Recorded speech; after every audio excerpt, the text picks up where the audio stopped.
Hey guys, do you ever feel like democracy is such a fragile thing? Like, if we don't protect it, one day we might wake up in a world where it's all just one giant dictatorship. Except this time, it's super high tech with total control and no way out. If you feel the same way, we've got some good news. We can easily protect democracy worldwide using decentralized mechanisms like blockchain. But first, we need to answer a simple question: who really has the power? In most democracies, it's the people who control the legislative process. And the key figure here is the president, since he can sign or reject any law. In most countries, we vote for a president granting him full power for a certain period of time, usually 5 to 7 years, depending on the country. But imagine there was no specific term, and the power was granted based on people's subscriptions. I'm not talking about Instagram subscriptions, but a special separate system designed just for this purpose. So, if today this person has the most subscribers, it means the majority supports him, and his account becomes presidential.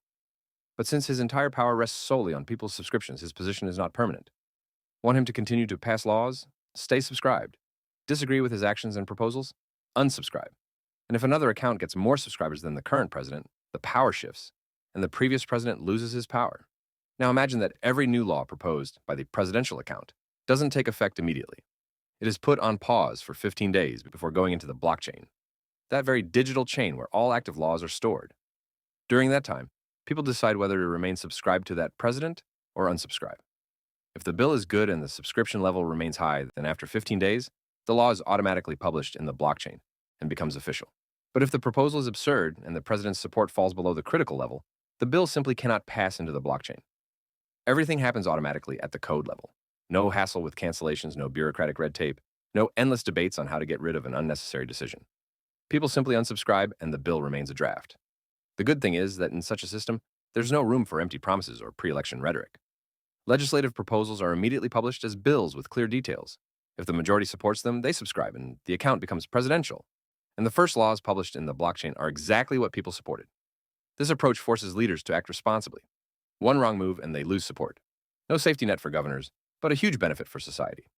There's no monopoly on madness where the president can act unchecked and the people suffer. Now, the people always have a red button at their fingertips to unsubscribe, peacefully, quickly, and simply. As you can see, everything is simple and achievable with current technology, and compared to traditional electronic democracies, where countless votes need to be counted constantly for numerous initiatives, this system is way more simple. Instead of voting on each law separately, you just support or oppose a specific president. This drastically reduces technical complexity and minimizes computational resources. And most importantly, all this is not about some distant future. We can start moving in this direction right now. If this idea resonates with you, please subscribe and share this reel. The more people subscribe, the clearer society's readiness for such a change.